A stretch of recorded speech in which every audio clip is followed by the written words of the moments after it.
أفلا يتدبرون القرآن.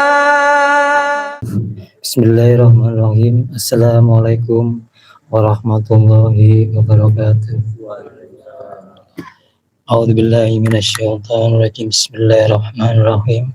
Asyhadu an la ilaha illallah wa asyhadu anna Muhammadar Rasulullah. Astaghfirullahaladzim. Astaghfirullahaladzim. Astaghfirullahaladzim. La haula wala quwata illa billahil aliyyil azim. Yang saya hormati Om Jai dan yang saya hormati Mas Irwan dan Mas Inok serta Pak Ustadz, Mas Bani, Mas Aris serta ikhwan yang lainnya yang saya cintai. Salawat serta salam kita sampaikan, kita sanjungkan kepada junjungan Nabi besar Nabi Muhammad Sallallahu Alaihi Wasallam, serta puja dan puji syukur kehadirat Allah Subhanahu Wa Taala, yang mana Allah telah memberikan kesehatan kepada kita sekalian sehingga kita bisa berkumpul bermunajat di makom ini di malam minggu ini pengajian rutin.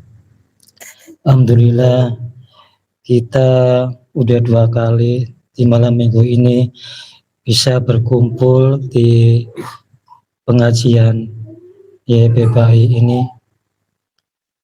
Sebenarnya saya kesini ada rencana lain, cuman karena saya punya kewajiban sebagai ikhwan YPPI, di mana ada waktu untuk berkumpul. Alhamdulillah kita dikasih kesempatan untuk bisa berkumpul, walaupun datang ke sini dengan diseret-seret atau ditarik-tarik dengan ikhwan kita yang saya cintai, yaitu Mas Wahmi, dengan jauh-jauh datang ke rumah hingga sampai di sini. Saya berterima kasih kepada Mas Wahmi ya, dengan susah payah mengantar kita kemari.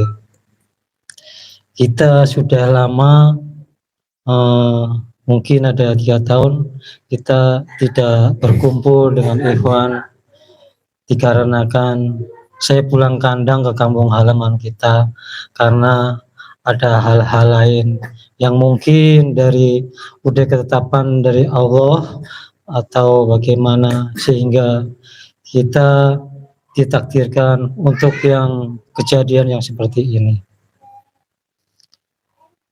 Kita ada 3 tahun kita jauh dari istilahnya perkumpulannya, lepas dari perkumpulannya, ibarat kayak kambing lepas dari perkumpulannya, sehingga kadangkala kita berbuat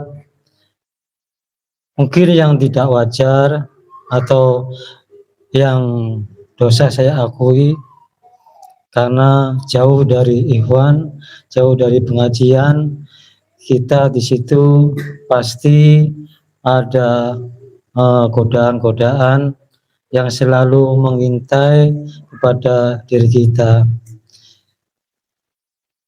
Jadi sangat bersyukur kepada ikhwan-ikhwan yang selalu istiqomah untuk bisa berkumpul menjalankan istilahnya di pengajian rutin ini, sehingga bisa istilahnya menjauhi dari hal-hal yang dilarang oleh Allah Subhanahu wa Ta'ala.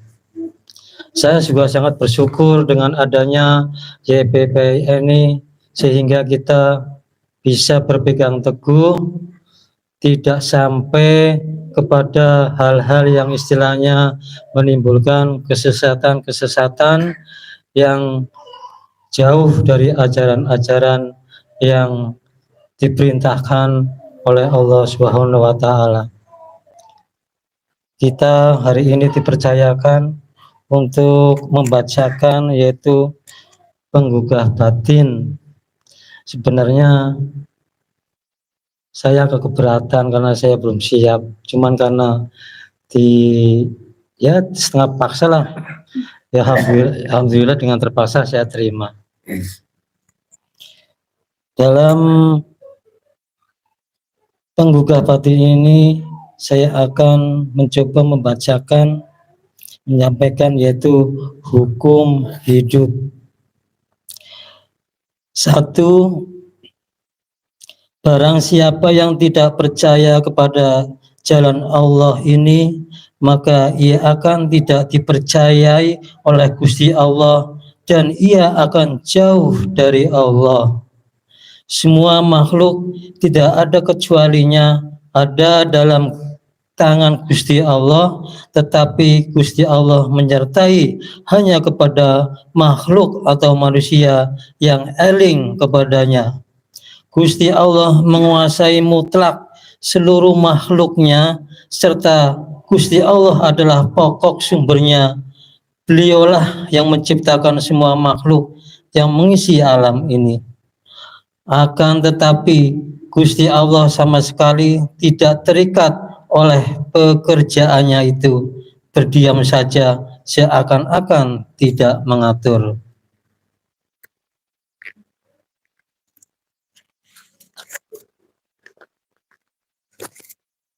Sebagian besar dari orang-orang di alam dunia ini mengartikan hidup hanya sekedar sepanjang hidup ini semata-mata, oleh karena hal mana mereka itu hidupnya tak bermanfaat.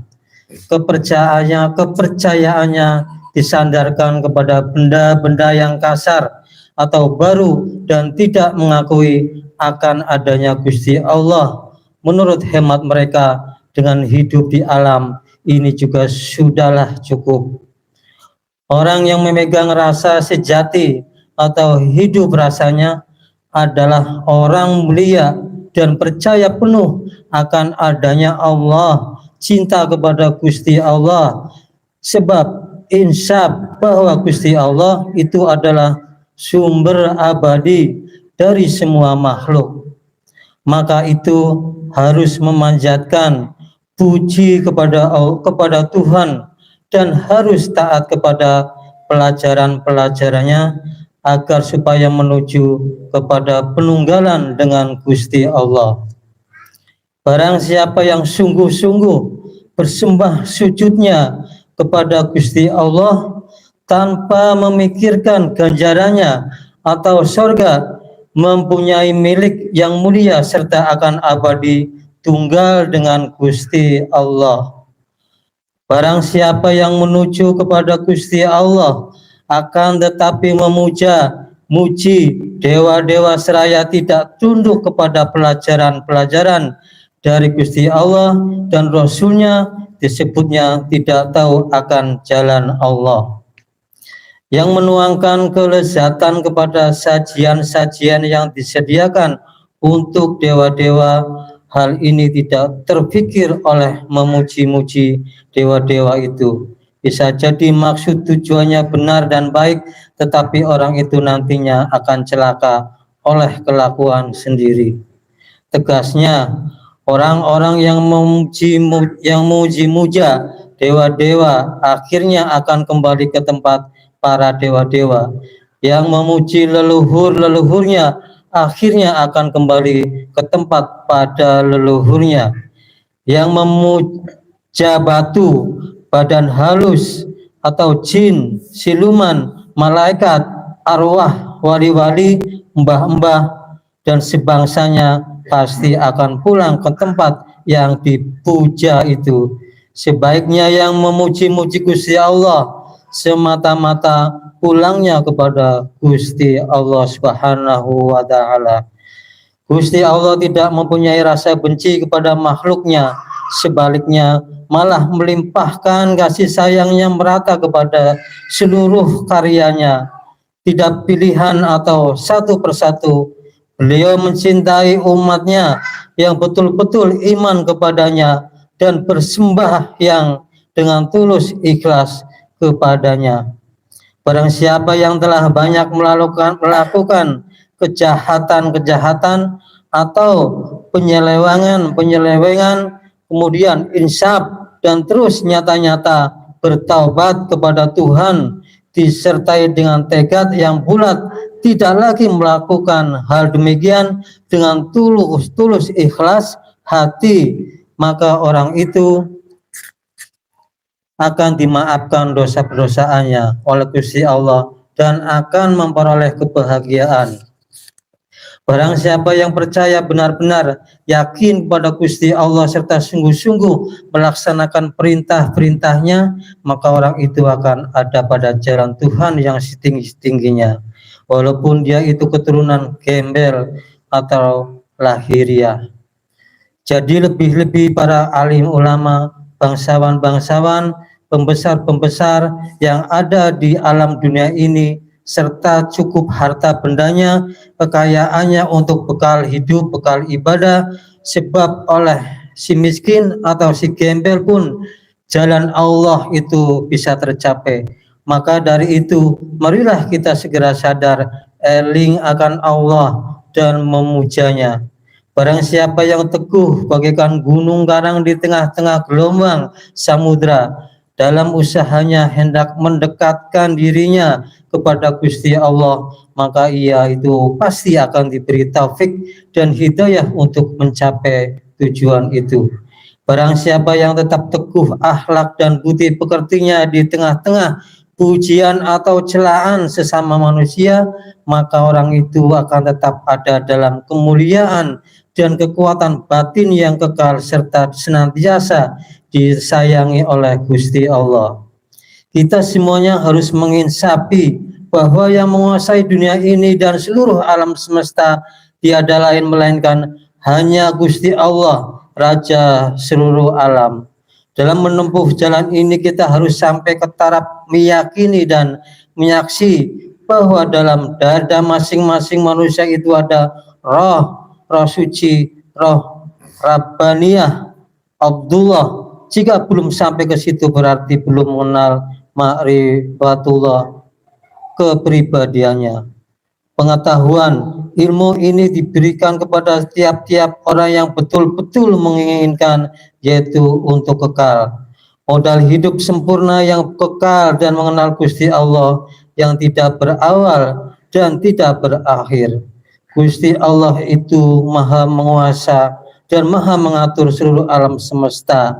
Dengan kata-kata yang sederhana sekali kita dapat sebutkan, beliau itu dengan melihat seluruh pelosok di seluruh mazhab berkuasa, berinjak atau bersabda, mendengar, maka sebagai percikan dari semuanya itu manusia diberinya tangan, kaki, kepala, mulut, telinga, dan sebagainya.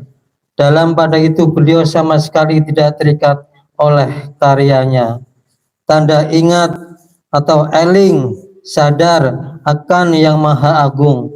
Cobalah amati diri kita dari atas sampai ke bawah, kepala dan kaki, tangan kiri kanan, renungkanlah dan telaahlah sedalam-dalamnya diri kita itu. Siapakah yang menyerupai kita? Sedunia pun tak mungkin ada. Itulah suatu bukti dan keluhurannya Tuhan. Gusti Allah murah hati dan sayang kepada segenap makhluknya, baik yang ada di daratan maupun yang ada di lautan, atau dimanapun siang dan malam tiada hentinya mengalir kenikmatan-kenikmatan yang nyata terasa. Lebih-lebih kita manusia dibedakan dari yang lain, dikaruniainya otak yang sempurna, maka dari itu kita harus cinta kepada Gusti Allah. Jarang cinta palsu, tetapi cinta yang sejati. Bagaimanakah tandanya cinta?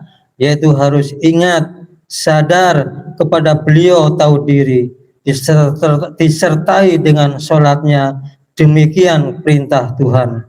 Sebaliknya, jika kita tidak ingat atau eling akan Tuhan, tidak berterima kasih, tidak melaksanakan perintah Tuhan, maka hidup kita itu tidak ada gunanya meskipun berlimpah-limpah harta kekayaan serta sekarang di dunia ini menurut perasaan mulia, tetapi nanti di kemudian hari, sebab hidup itu abadi, akan hidup miskin dan pahit, dan tidak akan ada yang membela, meraba-raba dalam kegelapan seraya jauh dari Tuhan.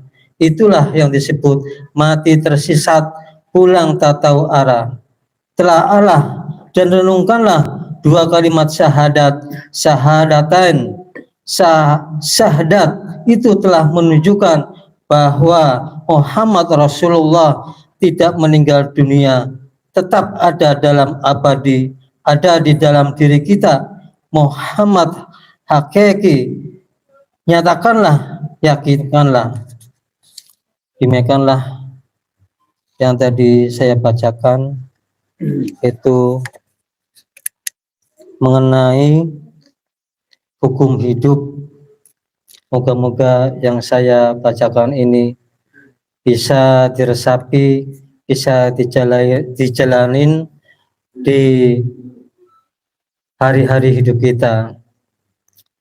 Kita atas nama saya pribadi barangkali punya kesalahan dan dosa berdosaan kepada ikhwan-ikhwan sekalian, mohon dibukakan pintu maaf sebesar-besarnya. Kita akhiri. Waalaikumsalam warahmatullahi wabarakatuh. Waalaikumsalam.